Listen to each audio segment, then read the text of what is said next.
You're watching Superskum.com. We're here with Mr. Grutel. I'm sorry, I know I'm saying it wrong. Once again, my apologies from Enslaved. You're here. This is a 20-city tour. What has been your experience so far in this tour specifically? It's been really good actually. We have visited a couple of cities that we have not been playing for a while, like Baltimore and Philadelphia, Minneapolis. We haven't been there for quite a while, and it felt good to be back. The response has been really great, and still we have our best areas left of the tour. So yeah, it looks really promising, and yeah, it's good to be back. The fan reaction, the fan support, yeah. how's it been? Pretty good crowd. It's really good actually, and people seem to adapt to the new songs from the new album, and that feels really good. Release something new that people can appreciate right away. Sometimes it just takes 10 years before they can appreciate and say Enslaved album, but nowadays they seem to enjoy the albums right away, which is good. How do you feel the fan reaction to the new songs that you're playing live on the set list? Surprisingly well. Some of the songs work fantastic the first time we play them, and that's gotta be a good sign. You also, talking about touring a little bit more, you participated in Barge to Hell. Yep. Right? Recently, in December, I believe it was. Yeah. And it's a new format for a festival. We don't get too many festivals in the U.S. anyway. We say that all the time. It's a floating festival, if you will. But so, how would you describe the experience for you personally and for the band? Because it's something so, I guess, original and new that's taking off, and a lot of people are interested in. Well, yeah, it was floating in many ways. Of course, I mean, it's a little bit weird to play on a cruise, Caribbean cruise. I didn't picture that would happen. In international waters. No, exactly. But I mean, it was more or less after a while, it just felt like a normal festival, really. Kind of an intimate one, though. Because you played twice, right? Yeah, we played twice, and the set list was about 7 songs, I believe. It was actually more. It was I think it was 9 songs. I mean, we played 2 different sets, so I think we were actually, well, at least trying to give the fans something unusual for an Enslaved set, since it was such an unusual setting. Exactly. But I mean, if you lay away the thoughts that you were playing on the pool deck, it was more or less like a normal gig. But yeah, the intimacy of the festival was of course different, because you were working among the fans all the time, dining with the fans, stuff like that. So exactly. Yeah. But it was cool.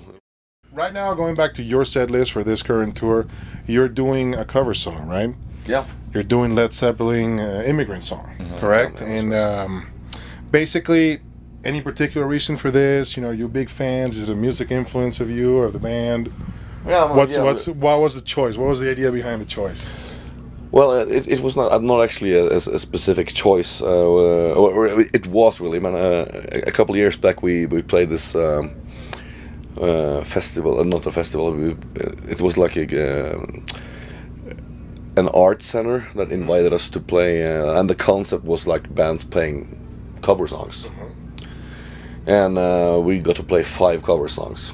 You got to play Pink Floyd in there. We played Pink Floyd, we played Rush, we played Led Zeppelin, Faith No More, and King Crimson, actually.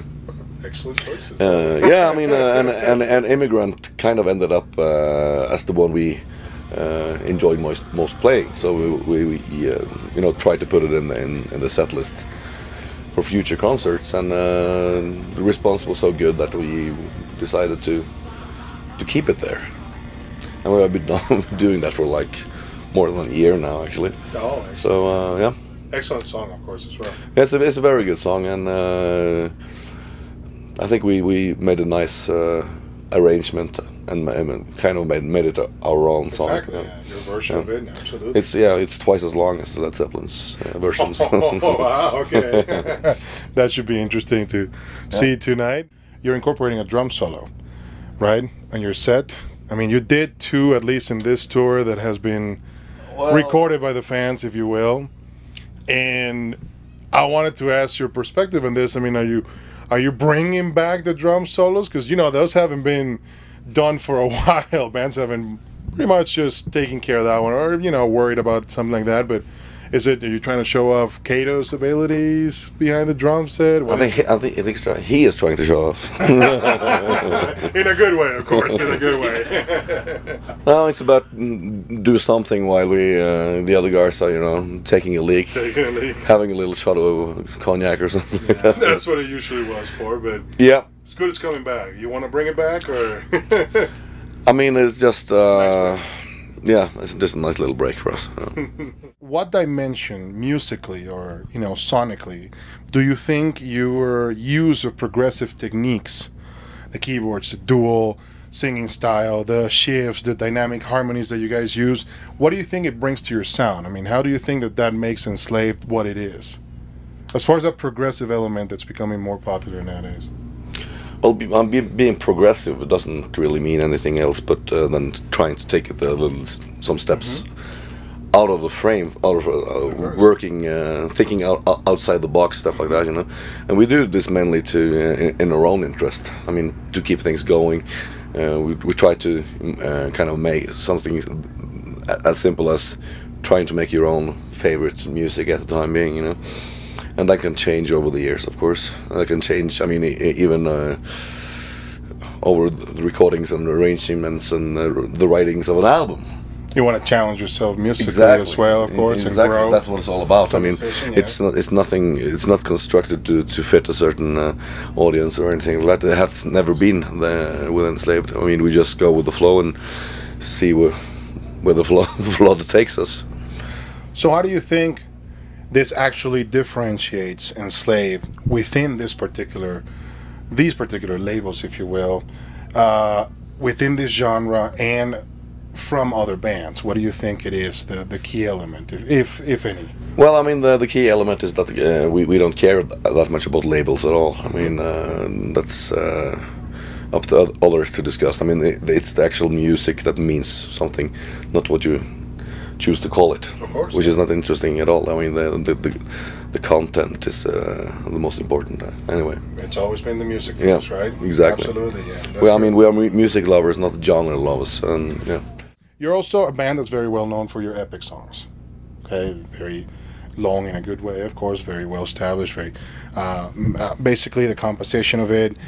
What do you think that progressive compositions are becoming, or why do you think they're becoming so popular for the modern metal fan? Like you said, is it the evolution of the genre, or is it the evolution of the musician? What do you think it is specifically? Well, I think at some point people actually need a little challenge, you know. When the progressive rock, for example, emerged in, let's say, early 70s, people kind of were.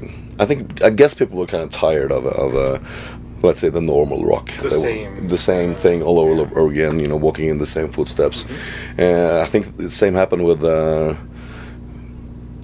black metal, really. I mean, yes, there was so many bands that sounded similar, so many copycats, and after a while people are trying to look into other genres, other fusions, stuff like that, you know.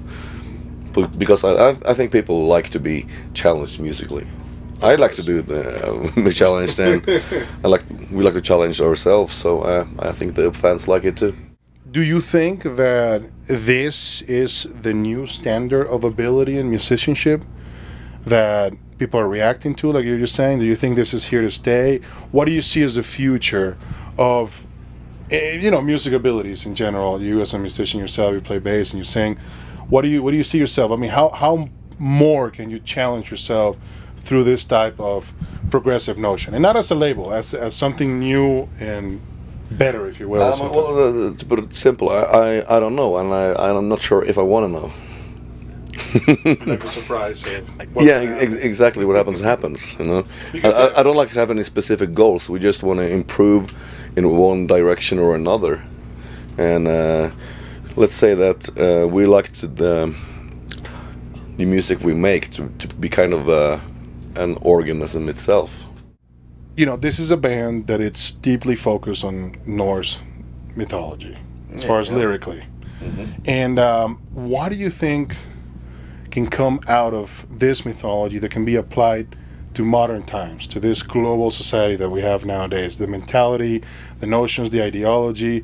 I mean, you have even a resurgence of, you know, kind of a Viking movement, if you will, and you have the Germanic neo-paganism and all the different things that are popping out right now, you know, coming from this mythology. But how do you see that lyrical influence applying to society nowadays, if at all? I mean, it applies a lot. I mean, lots of the ideas in those old cultures. I mean, not only in the Norse mythology. I mean, you can find similarities in many. Of course. You can find the same gods and same forces, just under different names, but are very similar in the Norse, in the Greek, in the Celtic, even in the Indian and Inuit mythology.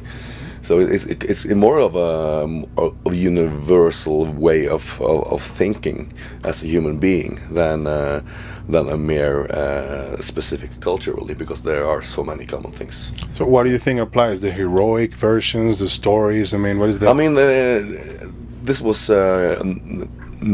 cults that were based upon, you know, nature, harvest.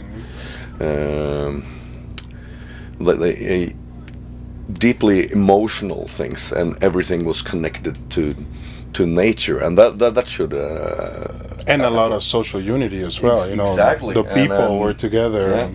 And as long as those cults are as far away from monotheistic thinking that you can possibly get, and that's got to be a good thing and a healthy thing for modern society, I think.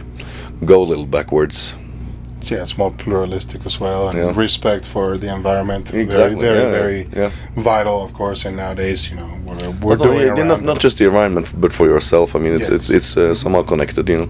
We always like to end up with giving you an opportunity to just, you know, look to your fans, say whatever final thoughts you have for them, any support for the tour, anything, any good news, any bad news, and future fans as well that might be watching this and converting.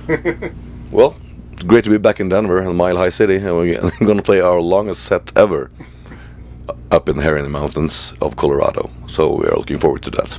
Enjoy the show.